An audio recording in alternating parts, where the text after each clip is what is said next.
¿Qué tal? Hoy vamos a resolver un ejercicio de modelado de sistemas térmicos. Este ejercicio podemos encontrarlo en el libro de Sistemas de Control Moderno del autor Ogata. Veamos los datos de este problema.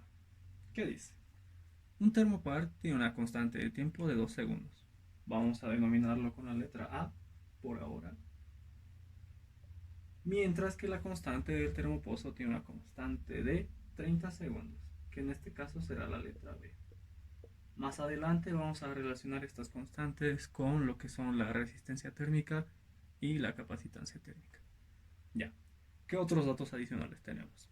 La masa del termopar nos dice que es de 8 grados. Ya. Mientras que la masa del termopozo va a ser exactamente de 40 gramos.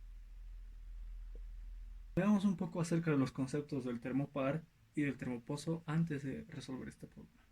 Bueno, el termopar también se denomina termocupla, que es un sensor de temperatura muy común, además de que se utiliza bastante en la industria. Ayudémonos un poco con este sencillo esquema para darnos cuenta de qué se trata.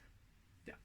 Tenemos dos alambres distintos, sean de hierro o de cobre y níquel, por ejemplo, que a través de soldadura vamos a unirlos en un extremo. Ya. Muy bien. ¿Qué se va a producir? El efecto Seebeck. ¿Por qué? Porque se va a aplicar una temperatura que básicamente afecta a la unión en modo de que se genere un voltaje por el otro extremo, del orden de los milivoltios. La tensión que se produce es totalmente proporcional a la temperatura. Y de esta manera es como podemos utilizar el sensor de temperatura. Ahora, el termopozo está diseñado para la protección de estos sensores de temperatura. Por ejemplo, el ya mencionado termopar o un termómetro. Listo. Pasemos a la resistencia térmica. Primero, mencionemos electricidad. Nuestra resistencia eléctrica viene asociada con la conducción de electricidad. Perfecto. Entonces la resistencia térmica irá asociada con la conducción de calor, teniendo así una analogía entre conducción térmica y electricidad. Las unidades de esta resistencia térmica serán grados centígrados por segundo por cada kilocaloría. Pasemos a la capacitancia térmica. La capacitancia térmica es la cantidad de calor que se pone en reserva, que se almacena cuando la temperatura aumenta en 1 grado centígrado. Las unidades serán kilocaloría por cada grado centígrado. Muy bien. Si se dan cuenta, tenemos otra analogía eléctrica. Recordemos que llamamos a la constante del termopar, que era de 2 segundos, y llamamos B a la constante del termopozo, que era 30 segundos. Listo. Ahora, ¿qué haremos? Vamos a realizar el producto entre la resistencia térmica y la capacitancia térmica. Veamos qué obtenemos a través de las unidades. Pues bien, de la resistencia térmica es grado centígrado por segundo por cada kilocaloría. Mientras que de la capacitancia térmica es kilocaloría por cada grado centígrado. Vamos a simplificar. Grado centígrado se va con grado centígrado, kilocaloría con kilocaloría, y obtenemos unidad de tiempo. Perfecto. Entonces vamos a concluir que el producto de la resistencia térmica con la capacitancia térmica serán las constantes que el problema nos dio, tanto para el termopar como para el termopozo. Ya. Tenemos nuestro sistema termopar-termopozo que tendrá las siguientes variables. Para el termopar tendremos su resistencia, capacitancia, la temperatura del termopar y el flujo de calor. Lo mismo sucede para el termopozo, que será tanto la resistencia, su capacitancia térmica, la temperatura y el flujo de calor. Hay un dato más que necesitamos para este problema, que es la temperatura del ambiente. Bueno, para este problema vamos a necesitar plantear lo que es la función de transferencia del sistema para poder encontrar las constantes de tiempo y tener el resultado. Bueno, recordemos un poco la analogía que hicimos entre electricidad y conducción térmica. Bien, diremos que la temperatura es directamente proporcional al flujo de calor. Y esto se asemeja al voltaje siendo directamente proporcional a la intensidad de corriente. Perfecto. Ahora necesitamos armar dos ecuaciones tanto para el termopar como para el termopozo. Pero primero, necesitamos nuestra ecuación de esta proporcionalidad. ¿Cómo lo obtenemos? A través de una constante. Y esta constante será la resistencia térmica. De la misma manera, en electricidad será la resistencia eléctrica. Perfecto. Procedamos a armar nuestras ecuaciones. Para el termopar tendremos que la diferencia de temperatura del termopozo con el termopar, de la siguiente manera, será igual al producto de la resistencia térmica del termopar con su flujo de calor. Bien. La segunda ecuación será la diferencia de temperatura del ambiente con el termopozo de esta manera, tal que sea igual al producto de la resistencia del termopozo por su flujo de calor. Luego, por definición tenemos que el producto de la masa con el calor específico será igual a la capacitancia térmica. Bien. Ahora vamos a utilizar la ecuación de calorimetría. No sé qué la recuerdan. Pues será el calor igual al producto de la masa con el calor específico de nuestro objeto en análisis, que será el termopar o el termopozo, multiplicado con una variación de temperatura. Bien. Ahora nosotros estamos trabajando con el tiempo. Entonces vamos a utilizar un flujo de calor y una variación de temperatura respecto del tiempo, quedando nuestra ecuación de la siguiente manera.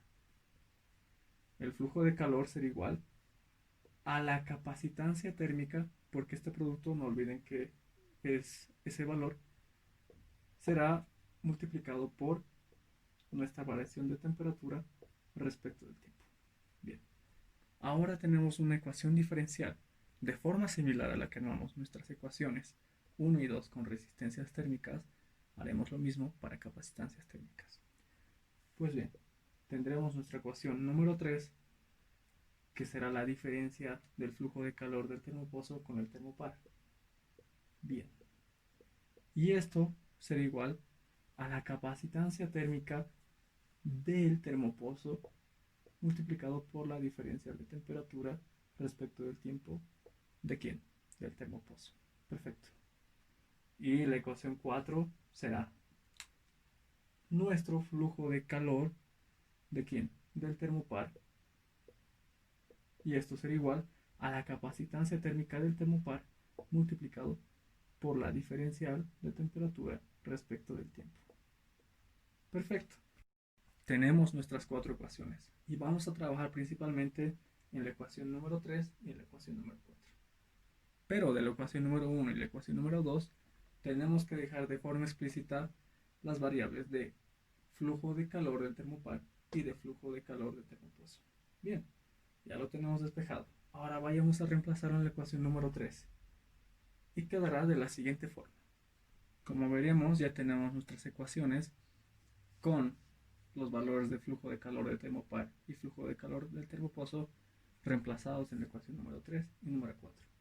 Siempre hacer notar que la diferencial de temperatura respecto del tiempo será tanto para el termopozo como para el termopar.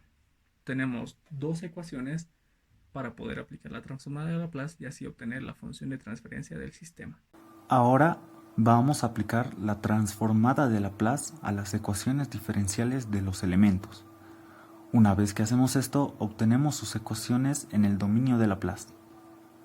Posteriormente, ordenamos ambas ecuaciones y para la ecuación del termopar despejamos phi2. Esto es para eliminar este parámetro a la hora de obtener la función de transferencia. Una vez que hemos reemplazado la ecuación 5 en la ecuación 6, obtenemos la expresión que se encuentra en la parte superior de la pizarra. A continuación, en la siguiente fila, procederemos a factorizar todos los términos en función de phi1 y phi0. Como podemos notar, en la parte derecha de la ecuación, entre los términos que se encuentran factorizados por phi1, r2 se va a cancelar. A continuación, en la siguiente fila, vamos a llevar a todos los términos que se encuentren multiplicados por phi sub 1 a la parte izquierda de la ecuación. Y también vamos a factorizar todos los términos por r sub 1. Esto para poder eliminar r sub 1 de la ecuación. Y en la siguiente fila hallamos el cociente de phi sub 1 entre phi sub 0 y encontramos la función de transferencia. Tenemos la función de transferencia del sistema. A continuación vamos a reemplazar las constantes por su valor numérico. Pero como podemos darnos cuenta en el término c sub 1 por r sub 2, no tenemos un valor numérico para esta constante. Por lo tanto, tendremos que usar los datos que se nos dieron en el enunciado. Estos datos eran que la masa del termopar, denominada como m sub 1, es igual a 8 gramos, y la masa del termopozo, denominada como m sub 2, es igual a 40 gramos. Ahora vamos a relacionarlas con la ecuación donde la capacitancia es igual al calor específico por la masa. Usaremos esta ecuación para el termopar y el termopozo, y las capacitancias de estos estarán en función del calor específico. También en el problema se nos dijo que el calor específico del termopar y el termopozo es idéntico. Ahora, reescribiremos el término c sub 1 por r sub 2 como el producto entre el cociente de c sub 1 sobre c sub 2 por c sub 2 por r sub 2. Este último término es conocido y vale 30. Ahora, el cociente c sub 1 sobre c sub 2 será reescrito en función de los calores específicos, donde estos se simplificarán y obtendremos un valor numérico para c sub 1 por r sub 2, que es igual a 6. Ahora procederemos a reemplazar los valores de las constantes. Todos los términos quedarán en función de s y encontraremos la función de transferencia, que es una ecuación de segundo orden. Ahora debemos hallar las constantes de tiempo. Por lo tanto, es necesario factorizar el polinomio que se encuentra en el denominador. A continuación, procederemos a factorizar el denominador. Como podemos ver, es una ecuación de segundo orden, por lo tanto, encontraremos dos soluciones. Ahora, las constantes de tiempo necesariamente tienen que ser los coeficientes que acompañan a S. Esto debido a que la ecuación debe ser dimensionalmente homogénea. Como se encuentran dos soluciones, entonces tendremos dos constantes de tiempo. La primera constante será igual a 1.65 segundos y la segunda constante será igual a 36.35 segundos. Y de esta manera resolvemos el problema B412. Gracias.